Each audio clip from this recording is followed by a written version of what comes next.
This is Rogers TV. This program is brought to you by Ignite TV. Now you're in command. Visit Rogers.com for more details.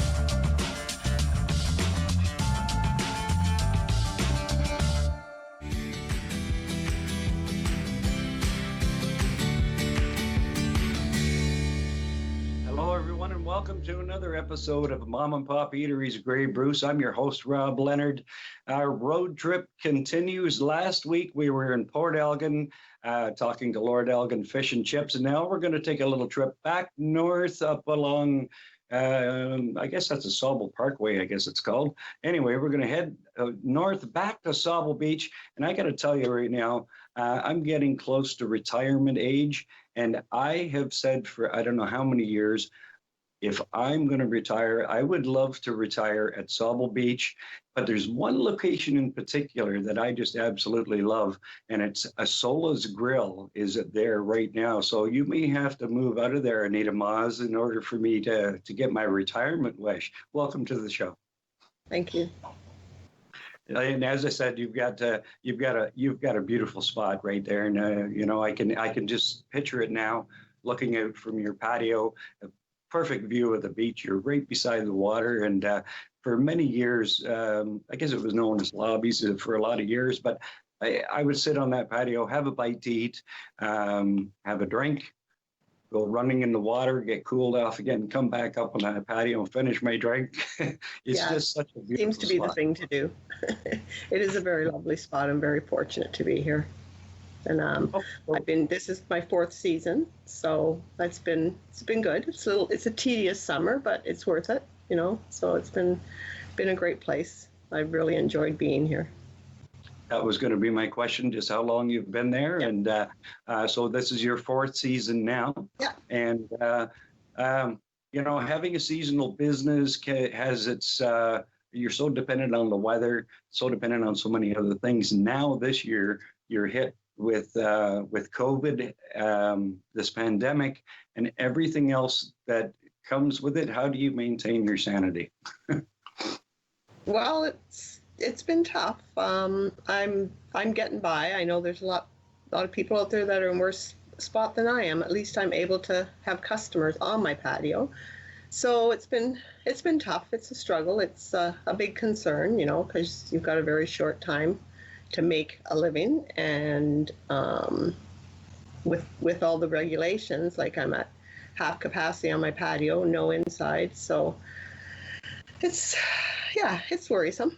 But all right, so let's talk about your menu. Let's talk about I have a really good, I follow you on Facebook and everything, so I know what's on that menu, and I know I've eaten there a few times. But let's tell the people coming to Solas, take a look at that menu. What can they expect to find? Well, we're known for our pizzas. We make our dough in-house every day. It's basically been the same since Vince Artuso opened the place in 1975, I believe. So everybody's always made fresh dough every morning. We have lots of appetizers. We have nachos, wings, burgers. We have mussels. We have pretty much everything except steaks. We've got pasta. We just don't do steaks. So, yeah. All right, I think we can live without steak when there's so many other great items on there. And as you said, that homemade touch that that mom and pops are synonymous for, and that's what people expect when they go in there, is that homemade feel to it. So it may be a little extra work, but it really does add to that mom and pop experience. Yeah, it makes it worth it in the end. You know, we get a lot of feedback on about our pizzas and how good they are, and they do take a little longer because we're using an original stone oven. You know, we don't have the conveyor belt that most of the pizza places have. So people understand that. And the stone oven is so much better.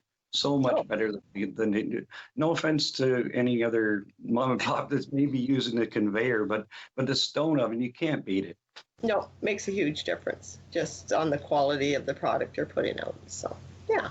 Absolutely. Yeah, just the way it cooks the dough and everything all comes together on that pizza. Yeah. It really does make for a better experience. Now, looking at your Facebook page, I also see a lot of wings, and I have had the wings there before, I think just a couple of years ago, so I'm sure they haven't changed much. I love chicken wings. Who doesn't? Yeah, yeah. They haven't changed much at all. We haven't changed them actually in the 4 years I've been here. So, yeah, they're good. We have a lot of we pump a lot of food out of this place. Like, I've been in the business all my life, and when I first came here, you know, it was quite a shock as to how much food we actually go through on a regular basis. Yes, this year's been a little bit different, but you know. Okay, so since COVID hit, I would imagine you weren't open at the time because. I'm just surmising that. When does your season start and when does it end? I usually open weekends beginning the 1st of May, so I have a chance to train staff before the long weekend. So I'm always open weekends, May, and then I usually open up around the 21st of June full-time, 7 days a week. And then I'm open until Labor Day, and then the normal is usually a few weekends in September. And then that's it until we run out of food. So you had time to brace yourself and get ready for the changes that COVID brought in March. So it actually was maybe a bit of a godsend that you had that extra time to sort out what was going on. Yeah. Well, when it happened in March, I thought, oh, yeah, you know, things will be okay by May. But then it was no. So we opened for takeout in May. Wasn't really worth the time because it wasn't busy. Like, we weren't busy. There weren't a lot of people up here, of course.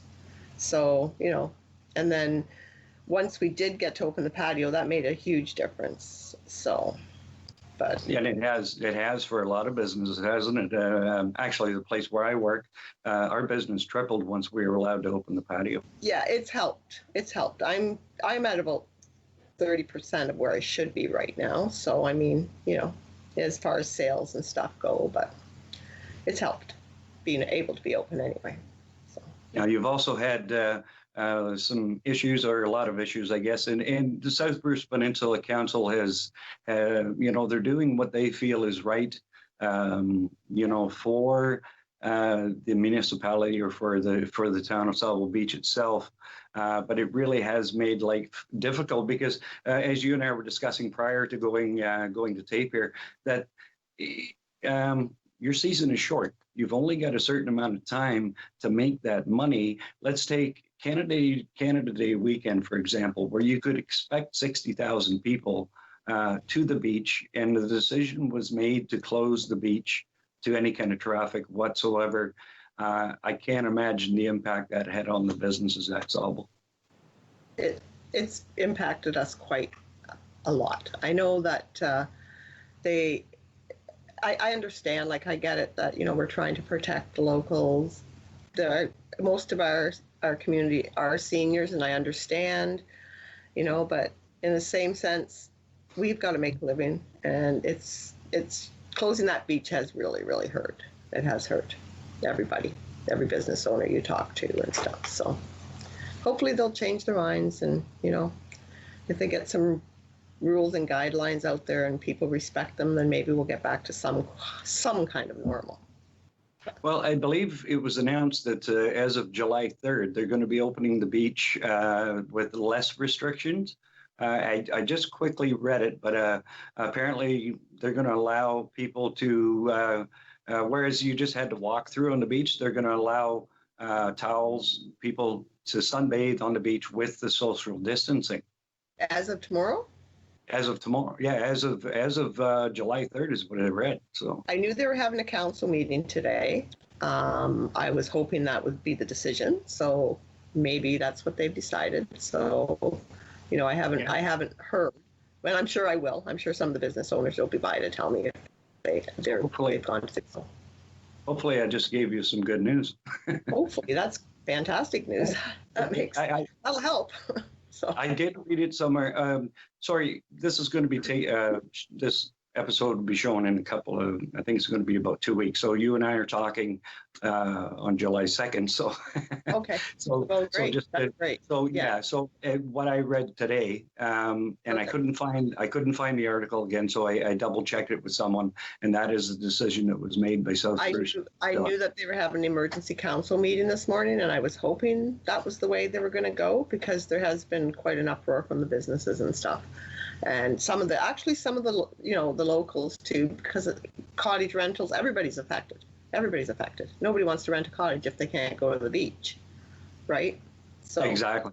Right. good, good. Well, that's wonderful news. I'm glad to hear that, and I'm sure I'll get word sooner or later today. But I've been working all day, so I haven't had a chance to listen to the news or anything like I had that. a hard time finding the article again, but I believe that they would reassess it again prior to the civic holiday weekend in August. So, Okay.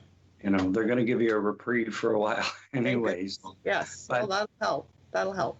So that'll because give you. I am front row center on the beach, and if there's nobody on the beach, nobody sees me. So Exactly. They can't miss you. You're in the water, you take a look out, you see Sola. So, yeah. And there I am. That's right. That's right. Anyway. Okay, so we got that out of the way. Let's talk about now. You were mainly the patio and the dine-in. Was takeout really a big part of your business before? And we did some takeout, but the last 2 weekends that the beach was open and with the limited capacity on the patio, takeout was huge. Like, people wanted to eat, and they'd come, and we sold tons of takeout. But this past weekend, with the beach being closed, the sales were really, really down on the takeout. So. Yeah, and again, it's with all the rule changes, the rules are changing weekly, it seems. And once you get used to one set of rules and you get your mindset, this is how we're going to do things. And then all of a sudden, okay, here, you can do this now. You can't do that now. Like, honestly, the restaurant business is crazy enough without all that crazy, but it can't be helped.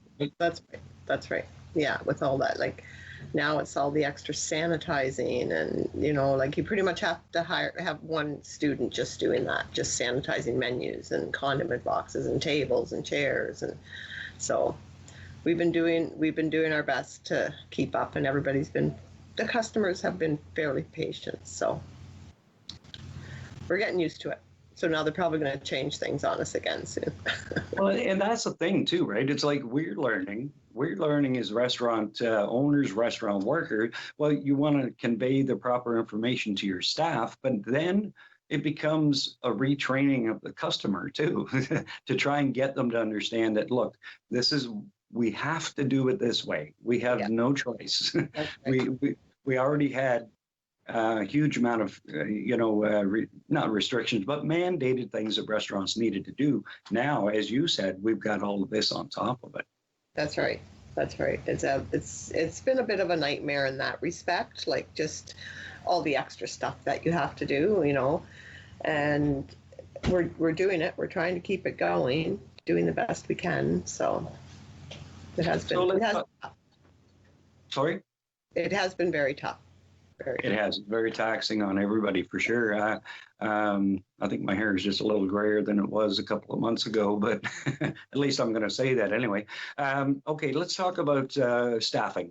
Now, I would imagine that most of your staff would be university students, college students that come home in the summertime. Has it been difficult finding people to work, or are people willing to come right back to work? I have quite a bit of staff that returns on a regular basis, so that's what I've been pretty much working with. I haven't had to hire very few new staff just because I don't need the bodies right now.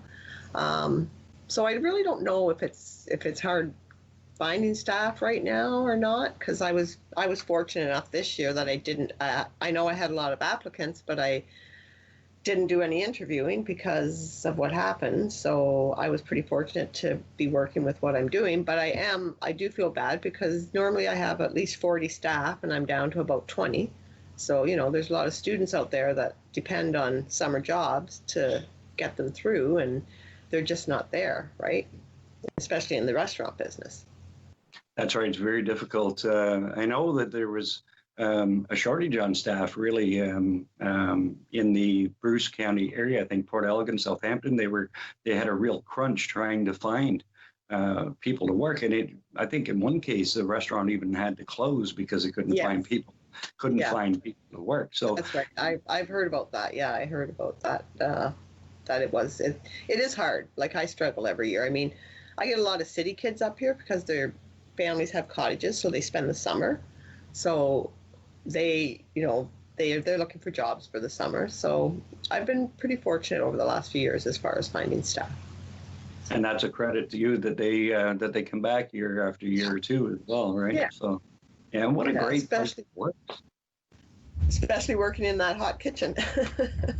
Oh, I don't know. Trust me. Yeah. I'm sure you do. As I said, I'm still working in the kitchen now, and it's been pretty taxing over the last few nights. And now they're talking about possibly mandating masks in the kitchen. Now, maybe that's something we can discuss as well. Like I know myself, if I have to wear a mask in that environment, it may be an issue for me. So, what's your feelings on that? Well, my staff is wearing masks. I've told them that because we deal with so many tourists. So all the servers on the patio are wearing masks. In the kitchen, if they're down on the fryers by themselves, they don't have to. But when they're with a coworker, they have to wear masks. Like I have no choice. I've got to keep everybody protected. So we've kind of mandated it here. So it's been tough. Yeah, it's been tough. We did have a customer that made us some great masks, though. They're almost like a bandana, and they're pretty cool. He put the Welcome to Sauble Beach on it and our logo, and they're actually nice and light, and they're not too bad to breathe out of. So I found it the best so far. So, but we've been, like I said, I'm wearing a mask 12 hours a day pretty much. So. Yeah, it hasn't been mandated yet where I'm living at this time, but maybe it won't be as bad as I think it will be. So I'm trying to get used to it, actually. So I think it just makes the customers feel a little bit safer too. So that's my feelings, and for myself, it was just our own personal protection and stuff. So yeah, I agree with you because the restaurant where I work, they actually.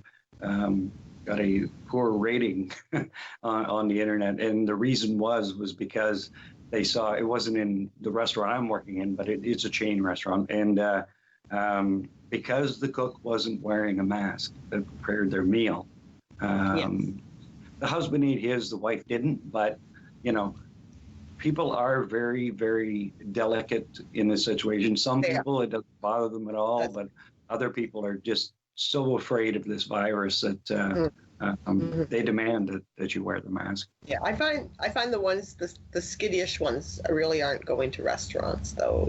Like we've been getting a lot of calls from people that will do takeout as opposed, and we still get the question. So what are you doing for safety purposes for takeout?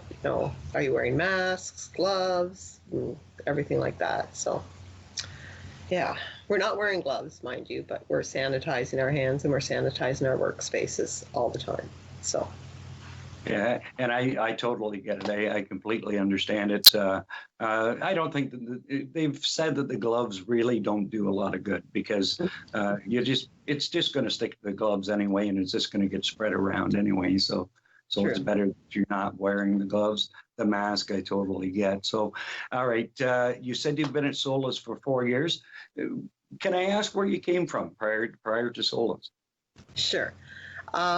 So I've always worked in the restaurant business, like I said. So I worked at Casey's, Eastside Mario's. Most of my time was spent with the ASAC franchise. And then I did do a 10-year stint at John D. Baker Secondary School in Hanover as a cafeteria manager, which was kind of cool. It was fun. It was different, more regular hours and stuff like that. But I still waitressed on the side. So, and then we owned a pub in Hanover, Queensbush Pub. So I was there for 10 years, and then we put it up for sale. Just, it was time for a change, and we were fortunate enough to sell it within a few months, which is almost unheard of in the restaurant business. Mhm. And I do live up in Sauble, so I knew the former owner, and she just happened to mention that she was selling and was wondering if I'd be interested because I knew her from the pub. And so I kind of was at the right place at the right time, to be honest with you. So, yeah. That's right. So was that the Lob Singers? No, it was actually the young girl that had bought it from the Lobsters. So. Oh, I see. Okay. All right. Yes. Yeah. Mm-hmm. Yeah. So okay. So let's take a look at Sauble Beach in general again. I was kind of wondering myself the other day. I know that in the summer, some summers have just been a write-off weather-wise. It's just been too cold to go to the beach, too cold, too cool. And I think it was just a few years ago we had one of those summers. Could this be compared to it, or is that maybe not a valid question with the amount of people that are coming to the beach now? Could it be compared to that? I know the summer you're talking about because it was my first summer here. Oh no. Yeah, it was. It was awful. It was an awful summer, but I mean, I managed to hold my own and get through it. So this is like, yeah, you know what? Well, as far as sales go, this is comparable to that summer. Actually, it's probably a little bit worse than that summer, but the weather is beautiful, so it's unfortunate. Like, it's just, my biggest problem is the capacity I'm at. So, I've got 8 tables on my patio. I'm used to having 16. I have 12 tables inside. I have none because I can't have anybody inside the restaurant. So that's about why I'm hurt. Like, that's what's really making it difficult here. So yeah, and so to my next question, if they did decide to open the dining rooms, but with the current restrictions in place, would it be worth it for you? Do you see with the restrictions? Do you see yourself reopening your dining room? Is it worth it? With the restrictions, I might have 3 tables because I would have to leave a pathway to my bathrooms. So there won't be many tables inside with restrictions. Yeah. Right, and a lot of restaurant owners are saying that, once you break it all down, you may have 100 seats, but you may be left with 30. And doing the restaurant math, 30 tables, or as you said in your case, you'd be left with 3. It's not worth opening the dining room, is it? Probably not. It might be a place for, we've been fortunate that we usually have people waiting on the walkway to come in, so we're managing to keep our 8 tables full. So it might be worth the 3 tables inside to, if people want to come in, but it is pretty warm in there. We don't, but last summer we managed, if it's just families that want to eat, they're in a hurry, off they go. So, it might be. Okay, so you have the patio going, and how many tables? Sorry. 8. 8. You've got 8 tables on the patio. Yeah. Turning those over as quickly as possible, right? Yeah.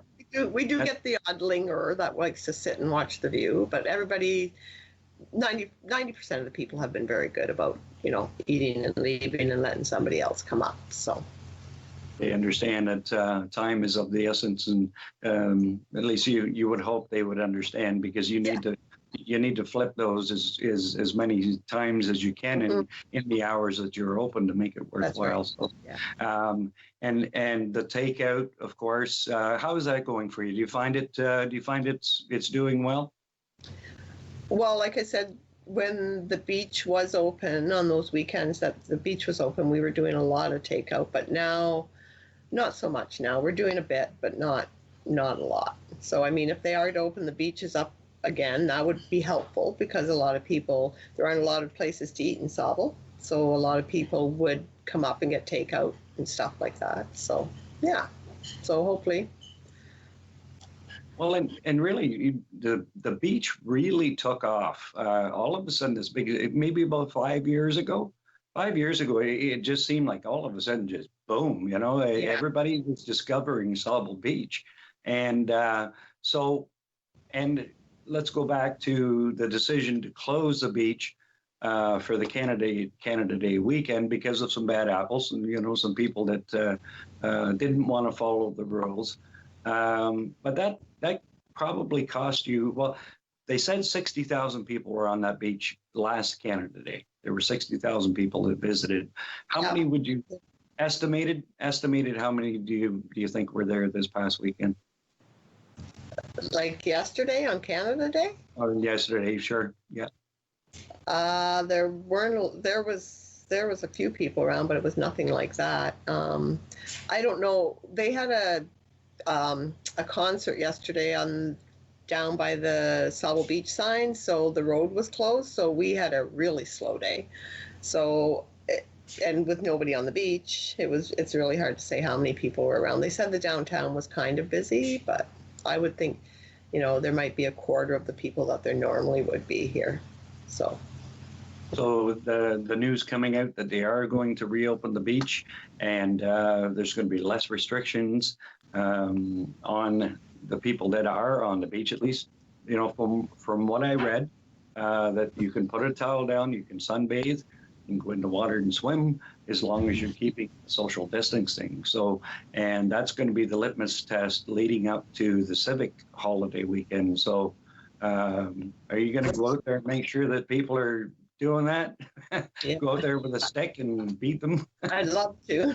That's wonderful. And I think what happened the last time when the beaches were open for walkthrough, the people just weren't told that, like, they didn't know the rules, and that's why there was people on the beach sitting and stuff like that. The garbage, I can't explain that one because they always do leave a lot of garbage around, which is unfortunate and very, it's not great, but I'm pretty sure that there's more garbage cans out and stuff like that now.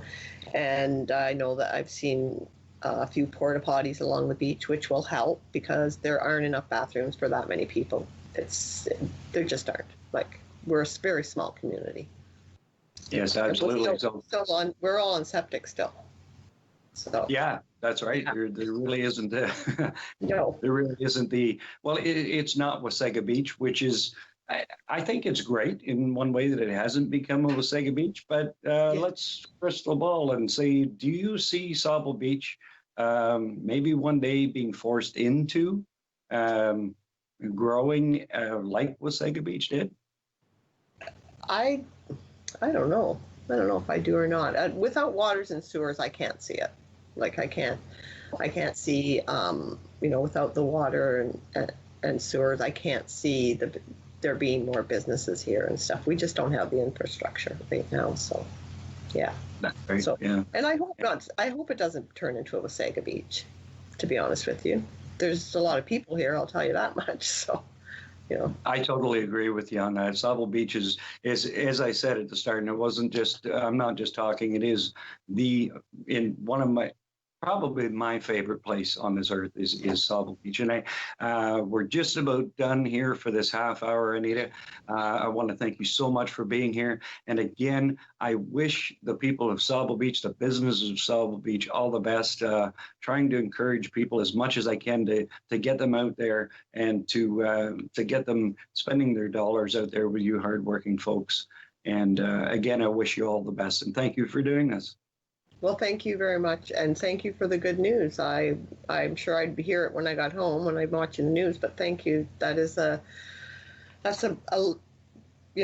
least there's that at the end of the tunnel. It looks like if they do reopen the beach, it'll be so helpful to everybody. So. All right. Well, have a great summer, Anita. Again, thank you so much for doing this. Thank you. So for producer Mark Perry and producer Darlene Van Wyck, I'm Rob Leonard. I want to thank again Anita Maahs from Solas Grill at Sauble Beach for being my guest this week. We'll see you next time on Mom and Pop Eateries of Grey Bruce.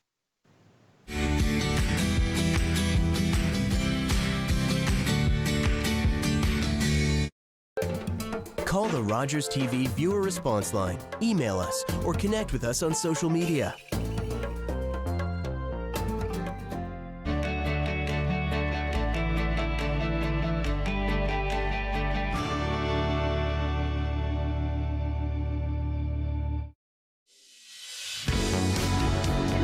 Hi, I'm Carol Merton. I'm the host of HealthLink. HealthLink connects home, community, and healthcare. Please join me for HealthLink on Rogers TV. Look out there. New this July on Crave. You ready? The latest award-winning movies. Do you think you can beat Ferrari? Rocket Sean. Kid-friendly hits. Awesome. And maybe some not